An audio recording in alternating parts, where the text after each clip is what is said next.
Assalamualaikum warahmatullahi wabarakatuh dan salam sejahtera. Bertemu kita pada kali ini adalah untuk mempelajari bagaimana rahsia teknik untuk membuat jualan. Membuat jualan adalah satu proses yang sangat penting dalam perniagaan anda, di mana dengan membuat jualan yang efektif, anda dapat meningkatkan hasil jualan ataupun revenue syarikat anda. Dengan peningkatan hasil jualan akan meningkatkan keuntungan. Dengan keuntungan yang meningkat akan mengembangkan perniagaan anda. Dan itulah objektif perniagaan kita. Dan anda tentu tahu ramai di kalangan rakan-rakan anda ataupun orang dari luar sana yang mempunyai bakat semula jadi untuk menjual, dan ramai pula yang tidak mempunyai bakat ini. Hari ini kita ingin belajar bagaimana seseorang seperti kita ingin belajar secara sistematik bagaimana kaedah dan rahsia teknik untuk membuat jualan. Pertama sekali kita perlu faham apa yang berlaku adalah dalam proses jual beli. Katakan ini adalah seorang pembeli dan ini adalah anda seorang penjual, di mana saya lukiskan anda seorang yang berkepala besar dengan bertali leher. Dan apa yang berlaku adalah anda memberikan barangan anda kepada pembeli sebagai pertukaran kepada wang yang diberikan oleh pembeli anda kepada anda. So ini adalah satu proses jual beli. Jadi apa yang kita perlu kaji di sini, apa sebenarnya yang berlaku dalam minda seorang pembeli dan kenapa dia mengambil tindakan membeli barangan ini dan bagaimana dia membuat keputusan untuk membeli barangan ini. Mengikut kajian saya mendapati segalanya berlaku dalam kepala seorang pembeli. Dan hari ini kita ingin mengkaji dan kita ingin buat satu reverse engineering untuk melihat bagaimana seorang pembeli itu membuat keputusan untuk membeli dan macam mana pula kita nak manipulasikan dan mempergunakan keadaan ini untuk kita mempengaruhi pembeli kita. Okey, kita lihat apa yang berlaku. Segalanya berlaku bermula daripada kepala, di mana pembeli ini mengambil tindakan untuk membeli. Tindakan ini diambil hasil daripada keputusan yang dibuat.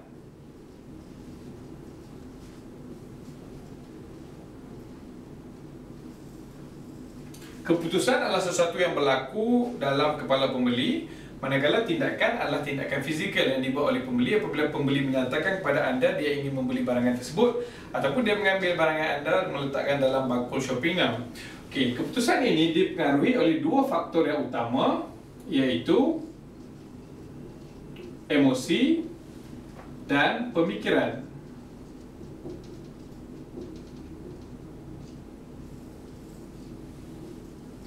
Emosi adalah perasaan, manakala pemikiran adalah logik yang berlaku dalam kepala anda. Dan kedua-dua ini adalah bergantung kepada fokus. Manakala fokus ini datangnya daripada anda dengan input yang anda berikan kepada pelanggan anda. Okey, proses ini berlaku, anda memberikan input, memberikan fokus, mempengaruhi emosi, pemikiran, pelanggan membuat keputusan dan mengambil tindakan. Hari ini kita ingin belajar bagaimana kita nak melalui proses ini satu persatu dan mempengaruhi keputusan serta membuatkan pelanggan anda mengambil tindakan untuk membeli daripada anda. Dan saya akan berikan satu contoh yang daripada pengalaman peribadi saya, dan kita akan kaji macam mana kita buat benda ni dan tuan-tuan boleh membuat kesimpulan macam mana tuan-tuan nak gunakan perkara ini dalam perniagaan anda. Okey, anda sebagai penjual, sekarang anda perlu memberi input. Apa input yang perlu kita beri? Pertama sekali, kita perlu menghalalkan fokus pelanggan kita. Maksudnya kita perlu untuk membuatkan pelanggan kita fokus. Apa itu fokus? Fokus adalah sesuatu yang kita beri perhatian.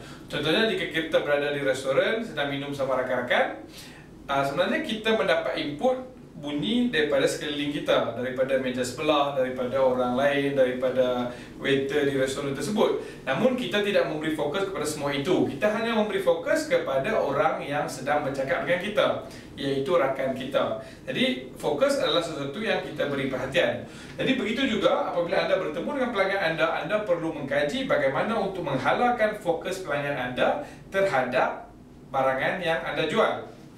Bagaimana untuk menghalalkan fokus mereka adalah melalui kita bertanya soalan-soalan untuk menghalalkan fokus mereka. Jadi saya letakkan sini ada soalan.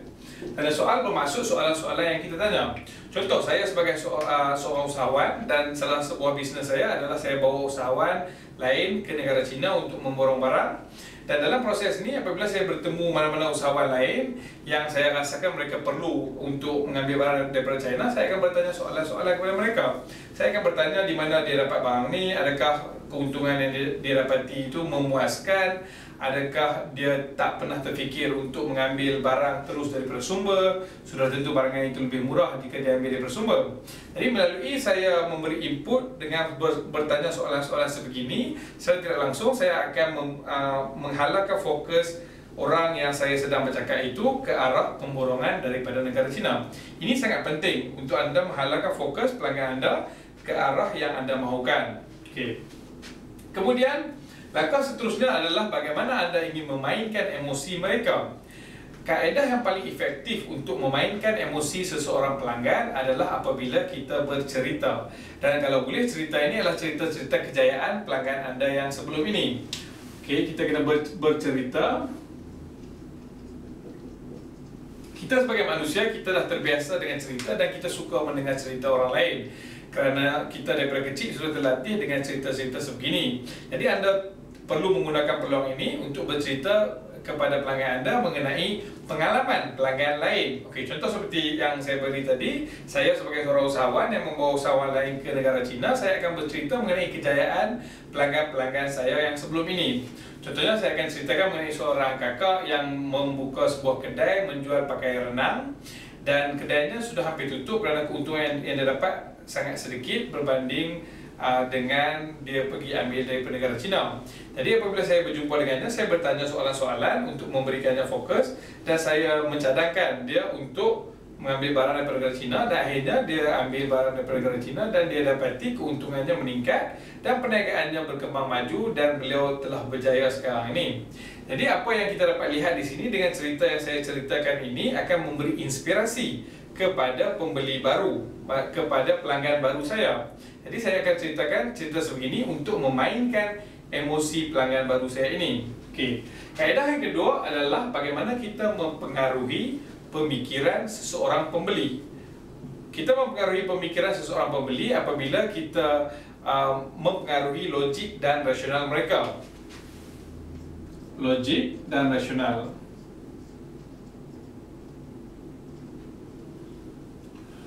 Logik dan rasional bermaksud fakta-fakta ataupun kelebihan-kelebihan produk anda berbanding produk pesaing anda, kelemahan produk pesaing anda dan kelemahan pelanggan ini jika tidak membeli daripada anda. Jadi ini adalah sesuatu yang anda perlu fahamkan kepada pelanggan anda. Dengan anda memahamkan perkara ini, pelanggan anda akan menjadi jelas bahawa dia perlu membeli barangan ini daripada anda sahaja. Contoh macam dalam aspek saya akan menceritakan mengenai kelebihan pemborongan daripada negara China berbanding daripada membeli daripada orang tengah.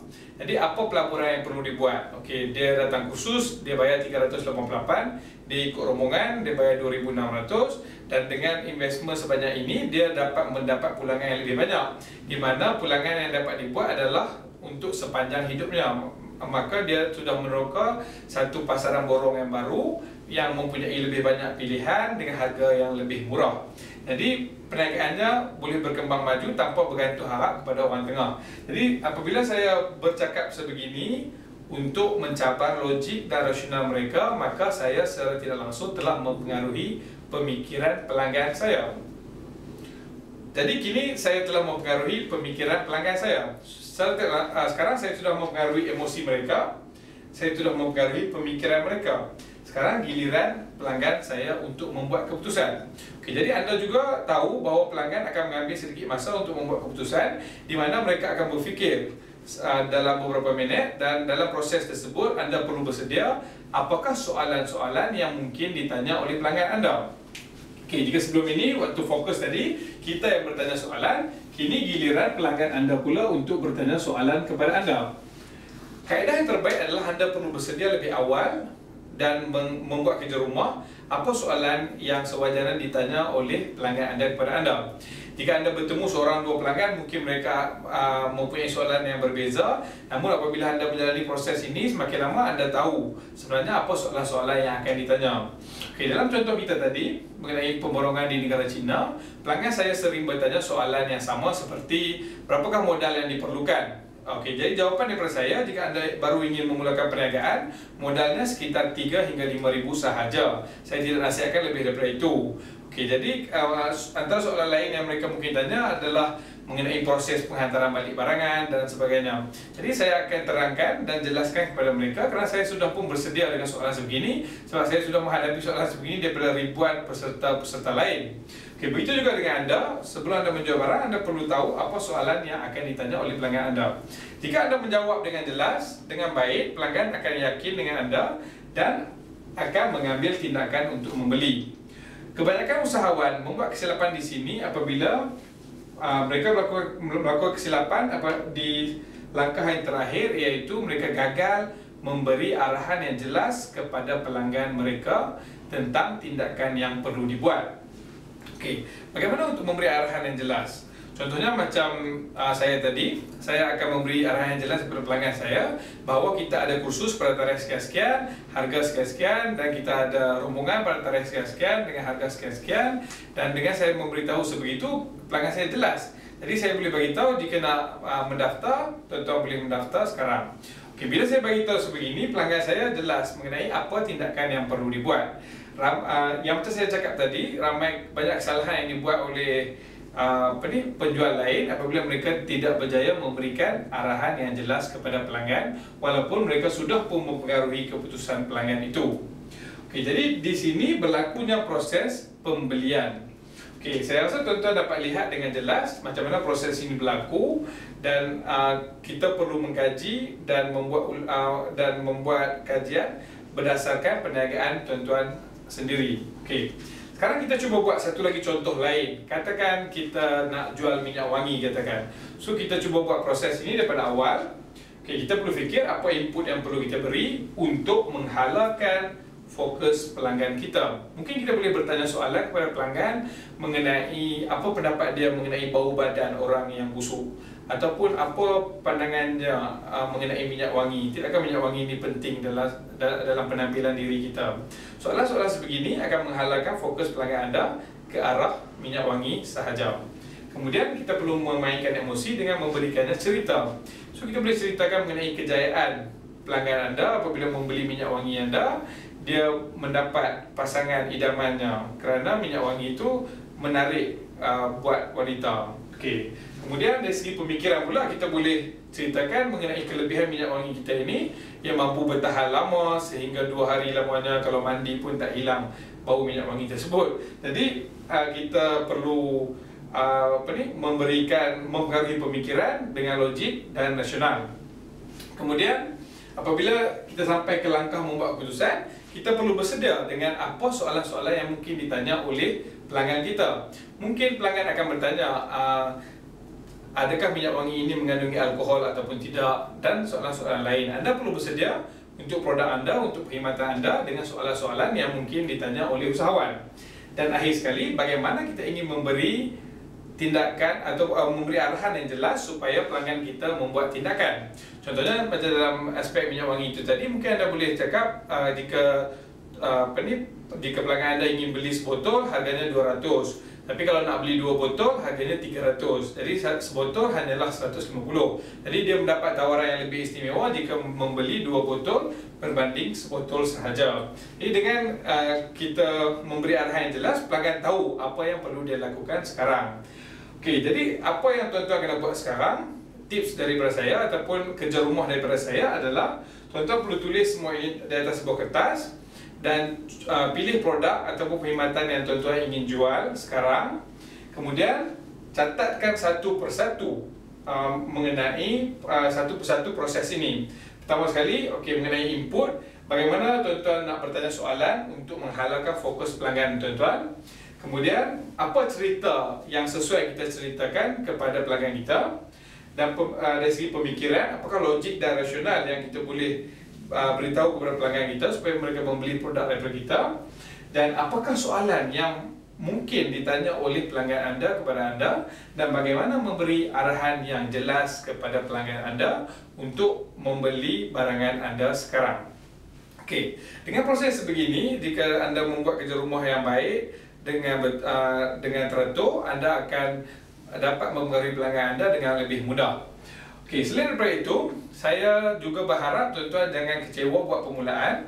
Mungkin permulaan tuan-tuan akan menghadapi sedikit sebanyak kegagalan, namun proses ini akan berterusan, dan daripada kegagalan itu tuan-tuan akan belajar, dan daripada pembelajaran ini tuan-tuan akan menjadi lebih berjaya. Jika sebelum ini anda bertemu dengan 10 orang, hanya seorang atau dua membeli daripada anda, selepas ini kebarangkalian orang yang membeli daripada anda akan meningkat lebih banyak, lebih ramai, mungkin menjadi 5 orang ataupun 7 orang.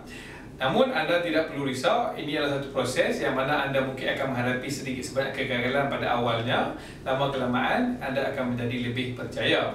Orang yang tidak pernah gagal adalah orang yang tidak pernah mencuba. Jadi anda perlu mencuba, anda akan gagal, namun selepas itu anda akan percaya dengan anda memahirkan diri anda dengan kemahiran-kemahiran yang penting, terutamanya kemahiran teknik membuat jualan.